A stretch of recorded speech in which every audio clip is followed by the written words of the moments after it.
إن الله وملائكته يصلون على النبي يا أيها الذين آمنوا صلوا عليه وسلموا تسليما.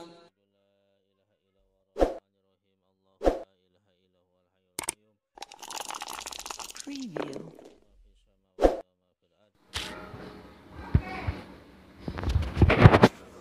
Bismillahirrahmanirrahim. Assalamualaikum warahmatullahi wabarakatuh. Nahmaduhu wa nusalli wa nusallimu ala rasulihil karim. Amma ba'd. Apa kabar sahabat Fillah Mulkan Azam Channel? Semoga di bulan Ramadan ini Allah semakin tambahkan rahmat ridhonya kepada kita, tambahkan rezekinya, miliknya, dimudahkan segala permasalahannya, segala usahanya, baik itu ikhtiar dunia wal akhirat yang sesuai dengan syariat, sehingga membuat keberkahan untuk diri kita, keluarga kita, juga rahmat untuk seluruh alam. Amin ya Allah ya Rabbal alamin.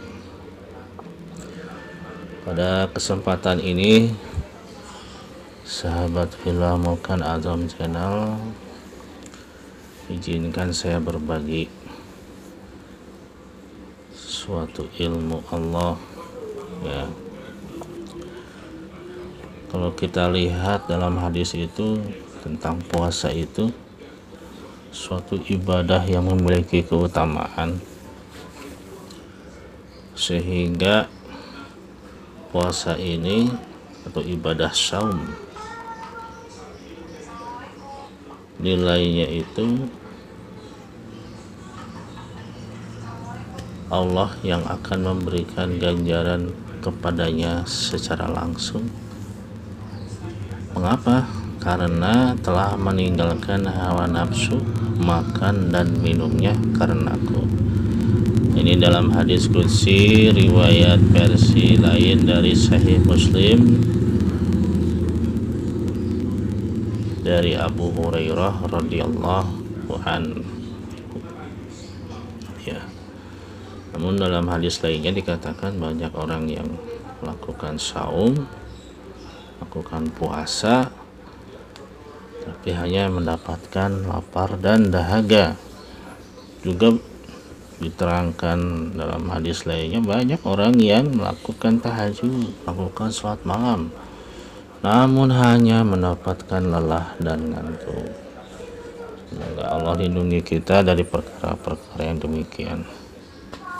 Nah, saat ini saya akan bahas mengapa ada hal seperti itu dan bagaimana agar kita mendapat ganjarannya, yaitu Allah sendiri ganjarannya itu. Ya. Jadi pertama yang harus kita pahamkan, kita pahami ya, ibaratnya itu lidah ya. Lidah itu Allah berikan panca indera kepada lidah ini, salah satunya lidah, di mana lidah itu menjadi alat untuk merasakan rasa ya. Ini paling simpelnya, ada rasa manis, rasa pahit, rasa asin ya, rasa pedas dan lain sebagainya.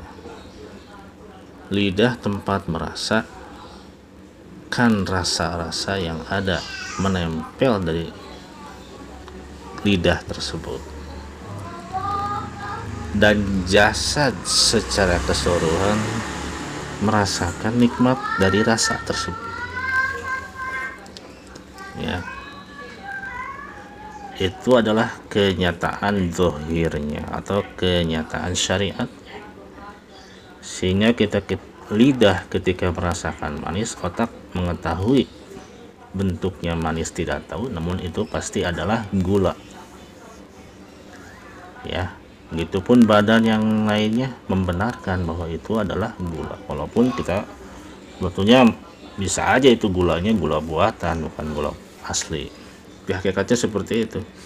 Merasakan manis, otak dan tubuh mengakui bahwa itu adalah gula. Ya. Lalu di mana secara hakikat dan makrifatnya? Karena jika zohirnya itu esa, maka hakikat makrifat pun tidak mungkin akan terlepas darinya. Di manakah? Ya, sebagai contoh ini misalkan begini, Allah menciptakan tempat. Tentu mustahil Allah itu bertempat. Mustahil Allah itu membutuhkan tempat ataupun mengambil suatu tempat. Nah, sekarang kalau masuk ke dalam rasa, maka Allah pencipta segala rasa. Mustahil Allah itu berasa. Mustahil Allah berupa rasa apapun. Dan mustahil Allah dapat dirasa-rasa. Ya. Karena hakikatnya Allah itu laisa kamitslihi syai'un, tidak dapat diserupai dengan rasa apapun, dengan sesuatu apapun, termasuk rasa. Dan ini kenyataan ma'rifatnya. Ya, kalau tadi kan kenyataan syariatnya, ya, maka mana yang menghubungkannya sehingga jelas, yaitu ketika lidahlah bersentuhan dengan gula, barulah ada rasa manis. Ketika lidah bersentuhan dengan garam, barulah ada rasa asin. Ketika lidah bersentuhan dengan jamu, baru ada rasa pahit. Begitupun lidah ketika bersentuhan dengan jeruk nipis, ya, baru ada rasa asam. Jadi penghubungnya atau tarikatnya itulah, yaitu ada yang menempel sehingga muncullah rasa. Ya. Sekarang rasa dari lidah tersebut, lidah ini kita angkat ke atas, tidak menempel ke langit mulut ataupun ke dasar mulut. Ya. Maka pasti lidah kita itu tidak ada rasa, karena apa yang mau dirasakan? Tidak ada yang menempel kepada permukaan lidah. Ya. Walaupun kita sudah tahu rasa manis, pahit, asam, asin, dan lain sebagainya, kita pun mengetahui yang mana yang bukan rasa manis, bukan rasa pahit, bukan rasa asin, bukan rasa asam juga, bukan rasa-rasa lainnya. Kalau sudah mengenal rasa ini, ya, maka inilah yang disebut bukan rasa atau bisa dirasa. Nah, ini kaji ma'rifat yang bersambungnya. Kalau kita sudah tiada rasa di lidah tersebut ketika kita angkat, maka itulah keadaan ketika tiada rasa. Nah, kenyataan secara zahir keadaan dari lidah tiada rasa ini adalah bentuk hakikat makrifat kepada Allah Subhanahu wa ta'ala. Ya. Jadi yang tiada dirasa-rasa itu siapa? Yaitu Allah. Laisa kamitslihi syai'un, tidak bisa dirasa-rasa, tidak ada rasanya. Yang berupa rasa-rasa apapun itu, ya,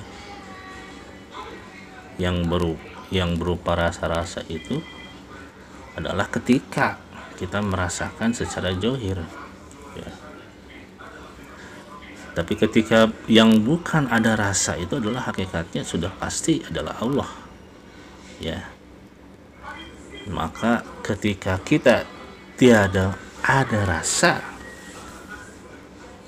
maka disebutlah itu adalah hakikatnya kita merasakan yang tiada rasa, yang tiada serupa dengan apapun, laisa kamitslihi syai'un, ya, merasakan yang tiada bisa dirasa. Itu pun rasa yang tidak bisa dirasa. Man lam ya zauq lam yarif, ya, barang siapa tidak merasa, tidaklah ia mengenal Allah. Ya, jadi rasa itu ada, tapi rasanya itu merasakan yang tidak terasa dengan rasa yang tiada rasa. Nah, itu kita ulang lagi untuk lebih ini. Sebelum lidah kita bersentuhan dengan manis, maka rasa manis tersebut, ya, belum bisa dirasakan. Ketika lidah bersentuhan dengan rasa manis, baru rasa manis itu dapat dirasakan. Setelah rasa manis dirasakan, ya, maka kembali tidak ada rasa tersebut. Jadi kesimpulannya, sebelumnya tiada rasa, setelahnya pun tiada rasa. Itulah kenyataan syariatnya, kenyataan hakikat ma'rifatnya. Sebelum Anda benar-benar sadar bahwa yang sesungguhnya tiada rasa yang bisa merasakan, untuk merasakan yang tiada rasa serupa apapun itu hakikatnya Allah, laisa kamitslihi syai'un, ya. Dan Anda pun harus menyadari akan rasa yang tiada rasa tersebut, barulah bisa merasakan lebih mengenal Allah yang tidak memiliki rasa sedikit pun. Karena Allah mengatakan wal awalu wal akhiru, ya, dialah yang maha awal dan maha akhir, ya. Hadid ayat 3.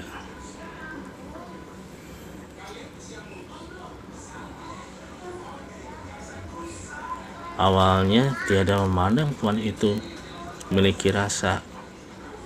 Lam yazuk lam yajri, bilang siapa yang belum merasakan, bilang siapa yang sudah merasakan, maka tidak akan bisa merasakan, tidak mengetahui, menggambarkan rasa tersebut. Nah, ini rasanya rasa tiada rasa. Gimana rasa manis aja sulit menggambarkan, apalagi rasa tiada rasa. Nah, ini kita coba bahas. Jadi ini masuk lagi, ya, bahwa di bulan saum Ramadan ini kembali sangkut pautkan lidah merasakan sama lidah tiada rasa merasakan yang tiada rasa. Nah, ini sekarang masuk ke hadis yang tadi, ya. Ketika kita sedang menjalankan saum di bulan Ramadan, selama berpuasa itu apa yang kita rasakan, ya? Apakah hanya ngantuk, lapar, dahaga, letih? Apalagi dalam ilmu psikologis itu orang yang perutnya kosong, ya, letih, itu mudah untuk marah, ya, marah, kesel, ya. Terus apa yang kita inginkan ketika saum Ramadan itu? Apakah tergambar pahala Allah tentang surga, ya, ibadah yang nikmat diganjar surga, ya, atau bagaimana gitu? Kebanyakan pasti lebih konsumtif malahan. Kalau hari biasa makannya biasa aja, nggak ada sop buah tiap hari, kurma tiap hari. Tapi ketika Ramadan, maka sop buah, kurma, bulgur, belum lagi makanannya sate ayam, ya, lalu apalagi gulai dan sebagainya, lebih konsumtif. Makanya daging itu tambah naik sebelum Ramadan, tambah naik ketika Ramadan karena banyak yang mencicipi, tambah naik, setelahnya tambah naik lagi. Wah, itu kalau manusia yang dikuasai oleh nafsu yang tidak dibimbing kepada ridho Allah, ya. Nah, kalau selama berpuasa itu kita itu bisa merasakan Allah tadi dengan jalan yang tadi minimalnya, atau seminimal mungkin rasa tiada rasa yang tadi, yang bernilai syariat, tarekat, hakikat, ma'rifat sekaligus, ya, maka tidak akan ada satupun makhluk yang sanggup mencatat ibadah, ganjaran ataupun derajat orang tersebut, baik itu malaikat ataupun yang lainnya, sehingga dapat ditimbang di mizan, karena takkan sanggup penakarnya. Walaupun tentang rasa, walaupun rasa yang tiada, yang mencicipi laisa kamitslihi syai'un, rasa yang Allah yang tiada rasa. Nah itu, ya, mengapa bisa demikian? Karena hakikatnya puasa itu tidak boleh makan, minum, dan bersyahwat. Itu kan syariat, ya. Berjima di bulan Ramadan nggak boleh, haram. Makan, minum haram, bisa batal, ya, kalau tanpa uzur. Nah, sekarang siapa hakikatnya yang tidak bersifat membutuhkan makan, minum, dan tidak bersyahwat? Kata siapa? Ya, jadi Allah itu hendak mengenalkan rasa itu kepada hambanya di bulan Ramadan tersebut, sehingga Allah firmankan dalam hadis qudsi jelas, yang tidak bersyahwat, tidak makan, minum itu adalah hakikatnya Allah yang bisa manusia yang bisa merasakan yang tiada rasa, dari laisa kamitslihi syai'un, dari rasa. Nah, sebabnya puasa itu untukku, puasa hanyalah untukku, dan akulah yang akan memberikan ganjaran padanya secara langsung, sebab ia telah meninggalkan hawa nafsunya, makan dan minumnya karena aku. Hadis qudsi riwayat dari Sahih Muslim dari Abu Hurairah radhiyallahu anhu. Nah, semoga kita semua, saya dan para sahabat Filah Makan Azam Channel, dikaruniai kualitas kehambaan yang sedemikian. Amin ya Allah rabbal alamin. Selamat menjalankan ibadah shaum di bulan Ramadan. Semoga Allah terima dan dapat merasakan dari yang tiada rasa tersebut, ya. Karena kebanyakan yang dibahas dalam tasawuf itu puasa syariat, puasa tarekat, ya, puasa hakikat dan ma'rifat, semuanya dipisah-pisah. Ya Allah ya Rabbi, pemahamannya seperti itu, padahal sesungguhnya tidak terpisah. Syariat, tarekat, hakikat, ma'rifat itu, ya, syariat terpisah maka hancurlah daripada makom seorang hamba tersebut, itu. Nah itu, sahabat Filah Makan Azam Channel, dan teruslah dukung dari channel ini, ya, hakikatnya untuk kita semua, ya, untuk kita semua. Insya Allah jika nanti ada yang akan diijazahkan keilmuan di bulan-bulan suci, misalnya bulan Ramadan ini, akan kedepannya akan saya ijazahkan juga Asma Mawar Merah Qadiriyah milik Syekh Abdul Qadir Jailani ke depannya ya. Jadi jarang nih yang bisa mengijazahkan yang membahas ini ya. Nanti insyaallah saya minta izin dulu apabila memang diberikan izin, Allah berkenan juga ya. Kalau saya berkenan maka saya akan ijazahkan. Dan untuk sahabat filah Mungkin Adam channel yang telah qabil tu amal dari ijazah, silakan diamalkan. Semoga Allah mudahkan dalam mengamalkannya. Allah terima niat baiknya ya, dimakbulkan dunia akhirat untuk seluruh hajat sesuai syariat untuk meninggikan kalimatilah, meninggikan kalimat Allah segera punjul di muka bumi. Semoga apa yang telah qabul pada saya, guru-guru saya, para masyayikh yang alim waro ya, terkabul juga kepada sahabat filah Mungkin Adam channel. Insyaallah walaupun kita bertemu walaupun melalui YouTube ijazah, asalkan yang mengijazah itu jelas orangnya, sanadnya seperti apa ya, lalu bentuk ijazahnya seperti apa, lalu tergerak di hati untuk mengamalkan dan yakin insyaallah sudah tersambung secara asrarul hikmahnya kepada para masyayikh.